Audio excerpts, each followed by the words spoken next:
Donc la deuxième étape concernant la conscience et la présence, ça va être l'étape du retour au corps. Parce que le corps est vraiment central dans la méthode vibration. C'est vraiment un élément très très important. C'est l'élément essentiel. Votre corps, notre corps, c'est notre temple en fait. C'est vraiment ce qui nous permet de tout libérer. Ça va vraiment au-delà de juste raisonner les choses. Quand on connaît les raisons pour lesquelles on souffre, on peut dire que déjà ça nous apporte un éclaircissement et que ça nous permet de comprendre. Mais comprendre, ce n'est pas suffisant. Comprendre, ce n'est qu'une partie du problème. On se rend compte que les personnes qui ont parfois fait de longues années de psychothérapie ou de psychanalyse, et c'est mon cas, bien souvent ont pu mettre on va dire des mots, ont pu mettre des explications, ont pu comprendre les raisons pour lesquelles elles étaient des fois dans des mécanismes un petit peu où elles se sabotaient toutes seules ou peu importe. Mais c'est bien pas, enfin, ce n'est pas suffisant. Donc le fait de pouvoir revenir au corps et d'être présent à son corps, comme tout à l'heure on a parlé donc de cette présence, c'est-à-dire on se décolle en fait de ce qu'on vit au quotidien pour pouvoir l'analyser et l'observer.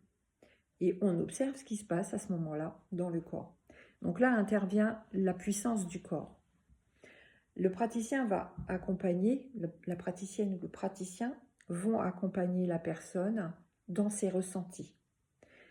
Et plus précisément, à l'évocation de quelque chose qui est douloureux pour la personne, en lien avec soit une mémoire qu'elle peut se rappeler, ou en lien avec quelque chose dont elle n'a absolument pas le souvenir, d'où l'intérêt pour nous de vous dire que il n'est pas nécessaire forcément d'évoquer les choses pour pouvoir les libérer, c'est très important parce qu'on n'est pas des psychologues.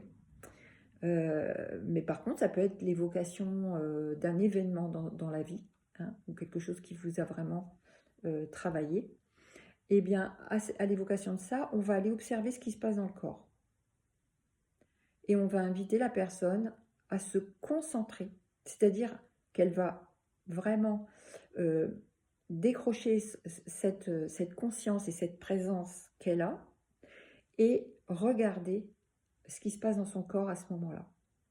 Et là, elle va pouvoir observer si cette sensation se déplace dans son corps, si elle bouge, si elle s'intensifie, si elle devient de plus en plus subtile, si peut-être elle va être accueillie en fait pour ce qu'elle est, cette sensation. Elle va être accueillie comme une vibration qui a juste besoin de se remettre en mouvement pour se libérer.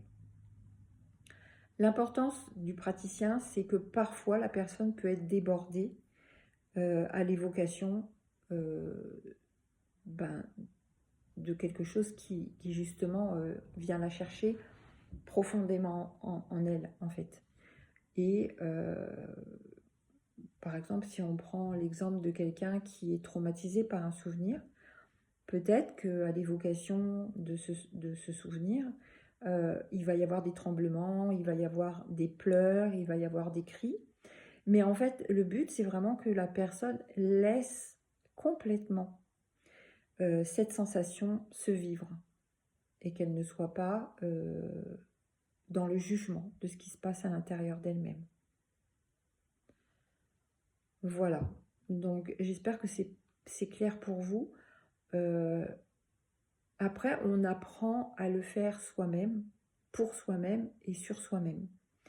Au départ, on a juste besoin d'être accompagné pour comprendre ce qui se passe, pour jauger un peu de l'ampleur des choses qu'on peut libérer, en sachant qu'il y a par exemple parfois des périodes d'involution, d'évolution, donc c'est-à-dire que parfois on libère tellement de choses qu'on a le sentiment que tout autour de nous va mieux, et puis on a libéré que certaines couches, et d'autres couches arrivent par derrière, et on se remet à nouveau dans la vague, Et on a le sentiment qu'en fait, on n'en sort pas parce que beaucoup de choses reviennent. Et en fait, une chose en amène une autre et une chose en amène une autre. Mais le corps est très... Le corps sait de toute façon ce qu'il a à libérer. Le corps est la plus belle chose qui puisse nous arriver. Et toutes ces vibrations qui se remettent en mouvement ne viennent qu'à partir du moment où vous êtes en capacité de les accueillir. Donc, il suffit d'avoir confiance. Je sais que ce n'est pas toujours facile, mais il faut faire confiance non seulement en la personne qui vous accompagne, il faut faire confiance en la méthode, puisque cette méthode, elle a fait ses preuves et le praticien, lui, vous expliquera tout pour que vous puissiez voir en quoi elle peut vous apporter beaucoup de choses. Et il faut aussi avoir confiance en vous, parce que vous êtes la plus belle personne qui puisse effectuer ces libérations. Et en aucun cas, personne ne peut les faire à votre place. C'est ça qui est important de le dire. Le praticien et la praticienne ne sont qu'un soutien. Le praticien et la praticienne, en fait, ce ne sont même pas les personnes, le personnage. Le personnage du praticien ou de la praticienne n'a aucune importance, en fait. Ce qui compte, c'est que le praticien et la praticienne s'effacent, en fait, pour laisser la présence en elle-même, être en contact avec votre propre présence à vous-même, votre propre conscience, en fait. Et il n'est pas question d'ego là-dedans. Il est absolument important de savoir que le personnage ne se libère pas tout seul. Le personnage ne fait rien tout seul, en fait. Et le praticien, ben, il fait rien non plus tout seul. Je ne sais pas si c'est clair. Peut-être ça fera l'objet d'une autre vidéo. Voilà. Eh bien, écoutez, j'espère que ça vous aura éclairé. N'hésitez pas à me poser des questions. N'hésitez pas surtout. Et je vous dis à très bientôt.